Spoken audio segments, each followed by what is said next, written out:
I have 27 Pokemon games out of like 77 that's been released outside of Japan. So I'm gonna go over those in this video, and basically just kind of say why I owned them, because to be fair, with Pokemon, it's always been an interesting series for me because of the amount of spin-offs that Pokemon has had over the years. I have always tried to sort of maintain some sort of collection of Pokemon games, because obviously Pokemon has done all these weird sort of wacky things. Obviously, you've got the Mystery Dungeon games, you've got the Pokemon Ranger stuff, and really, one day I do want to try and get every Pokemon game, at least that was released outside of Japan. I might try and get some Japanese ones like Pokemon Green as well if I can.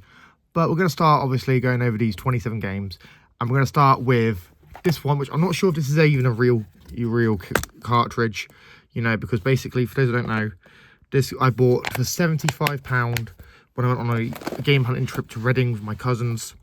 Now, what's funny about this is, funnily enough, this is actually the reason why I was so happy when the games were re-released on Nintendo Switch eShop, because I figured, hey, £17 for these games, not too bad, but I paid £75 for this game, and I'm not even sure if it's real, so there is that. Then we also have these games. We have Pokemon Scarlet and Violet, which, let's be honest, most people don't like these games. Most people think these games are obviously kind of weak entries in the Pokemon series.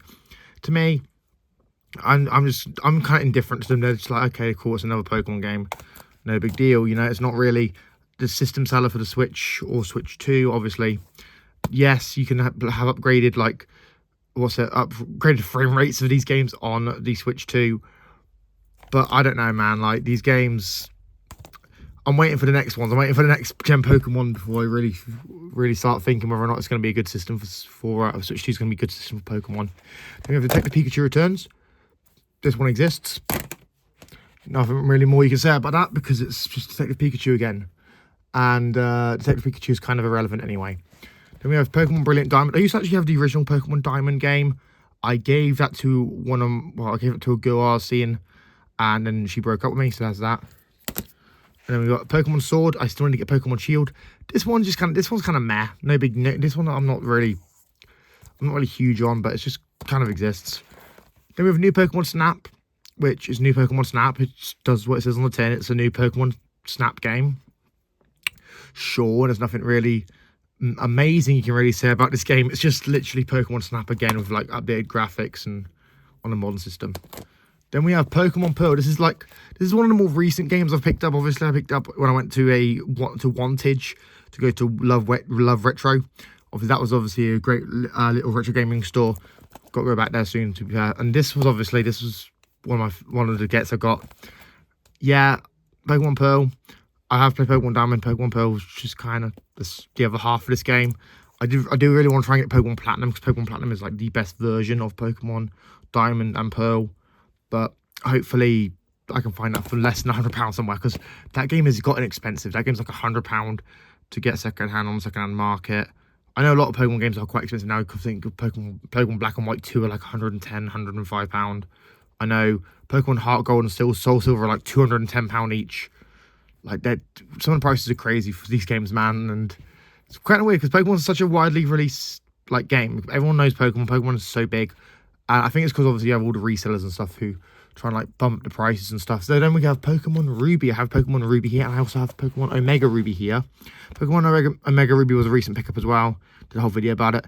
Yeah, Pokemon Ruby is obviously the original Game Boy Advance game. Pokemon Omega Ruby is obviously the remake on 3DS. Pokemon Ruby to me I'll be honest, it's got great graphics. It's got great soundtrack. You know, the intro for Pokemon Ruby is actually genuinely amazing as well. And it was so good. I actually did a little short about it as well, because I just thought that's kind of cool. And Pokemon Omega Ruby is just the same game, but just remade. And then we have some of the originals. We have Pokemon Yellow and Red. Obviously, I don't have Pokemon Blue. I need to get Pokemon Blue, but I will eventually get Pokemon Blue and maybe even get Pokemon Green. But Pokemon Red is obviously the only original Game Boy game I have.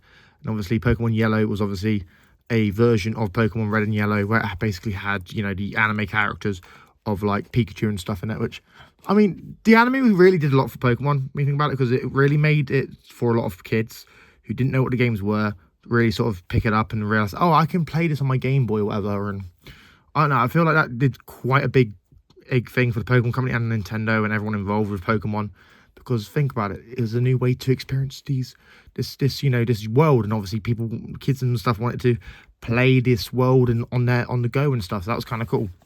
Then you also have the Pokemon Ranger games. I only have Pokemon Ranger 1 and 3. I need to get the second game. So obviously I haven't actually played Pokemon Ranger Guardian Signs yet, because I need to get the second game before I played this one. But yeah, Pokemon Ranger, this is kind of fun. It takes a sort of a backseat, because this doesn't really use the whole like catching mechanic. This is more so sort of like you're helping the Pokemon rather than actually battling them. So that's just kind of a cool like sort of thing to see. And this is what I was saying earlier about Pokemon games doing a load of different things and having loads of different sort of genres and stuff that they went to, and where they weren't all just like battling games and stuff. And this is kind of cool. Like a Pokemon Ranger series, I do kind of wish they brought this back. They haven't done a Pokemon Ranger game since the DS, and well, we're now on the Switch 2, so that was at least like 20 years or so, something like that. I don't know. Then we have Pokemon Dash. This game, I mean, this game's a scam, man. This game is called Pokemon Dash. You can only play as Pikachu. I know you've heard that criticism like a million times on YouTube about this game. It is what it is. I'm not too bothered by it. Sure, it's not the best Pokemon game. It's just kind of there. It's sort of like you take it or leave it sort of situation. You haven't got to play it if you don't want to, and really, I don't think it's bad. I just think it could have been a bit more truthful with the title. It's just Pokemon Dash. So then we have Pokemon Link. This is known as Pokemon Troze in North America, I believe. Obviously, this is a match-free sort of game, similar to Candy Crush. I mean, sure, there's versions of this sort of game on the Switch and Switch 2. I think they got like Cafe Remix, something is like a version of this sort of game. I mean, yeah, I know this was beloved back when it came out, but this sort of shows to me like the sort of era these games came out with. This was like a proper game that you could buy cartridges for and stuff, rather than just being a downloadable game on your phone. I do kind of feel like they should bring that back as a sort of game on your phone and stuff. I feel like that would be a good way to sort of warrant people spending money on like Pokemon mobile games, because some of the Pokemon mobile games just aren't that great. Then we have Pokemon Black. This was one of my first Pokemon games. Obviously, it's Pokemon Black. What more do you have to say? It's one of the best Pokemon games of all time. You don't really need to say much about it, do you? Then you got Pokemon Mystery Dungeon Blue Rescue Team. I have this. I've played the Red Rescue Team on Switch Online. Yeah, I think it's kind of cool with this one. They had the sort of box arts of both games sort of look like sort of matched, so you could have like this one on top and then Red Rescue Team was below, and it was like they were looking at each other. That's kind of cool. This is basically a game where you get turned into a Pokemon and you have to help rescue other Pokemon. Kind of cool. Then you got Pokemon Mystery Dungeon Explorers of Time. Similar sort of aspect, where you're turned into a Pokemon, you got to help, rescue Pokemon and stuff. Then we get to most of the 3DS that I haven't looked at yet. And the 3DS is sort of a weird era for me, because I haven't got a lot of 3DS games, because obviously there are some like Ultra Sun and Ultra Moon that I really need to get. So we're going to have to look at the first one, Detective Pikachu. This was interesting. This was their attempt at making like a story-driven like detective game with Pikachu. Kind of cool concept. Problem is they released it in 2018. The Switch 1 was already on the market, and not a lot of people bought this game. Not a lot of people bought this game, and then they did Detective Pikachu Returns, which came out like 2023. So by the time that came out, no one really cared. Then we have Pokemon X and Y. Yeah, these games are alright. These games aren't too bad, to be honest. I'm not really the biggest fan of them. I haven't really got much I can say about them. Then we've got Pokemon Super Mystery Dungeon. Sure enough, this is the last Mystery Dungeon game they made, I'm pretty sure, besides the deluxe remake on Switch of Red Rescue Team and Blue Rescue Team. Yeah, this one's alright. Surprised they only released this as a one day, because most of the Mystery Dungeon games did come out as twos, which is kind of common for Pokemon. A lot of Pokemon main series come out as like dual releases, and then obviously singular games later on, obviously just singular games. And you have Pokemon Art Academy. This one's just drawing like Pikachu and stuff. This is fun little sort of like casual game, sort of relaxed sort of drawing game that really, I'm surprised they didn't bring up the Art Academy series. I feel like that would have done so well on like mobile and stuff now, but we will see if Nintendo does that. And then we have these ones over here. We have Pokemon Sun and Pokemon Moon. These are obviously the original versions of Pokemon Sun and Moon. Not too bad. I do think, from what I've been told, Ultra Sun and Ultra Moon are a lot better than these versions, but these exist. And then we have the final two Pokemon games in my collection. We have Pokemon Super Rumble So Super Pokemon Rumble, and we have Pokemon Rumble World. Now, I've just miscalculate the start of the video saying there was 27 games. This is 28 actually. Pokemon Rumble World is my most recent game I picked up for Pokemon anyway, and I've not had a chance to play it yet. I'm not making this video, but I'll definitely get around to it when I got a chance. I have quite a lot of games I've got to get through. But yeah, that's my entire Pokemon collection.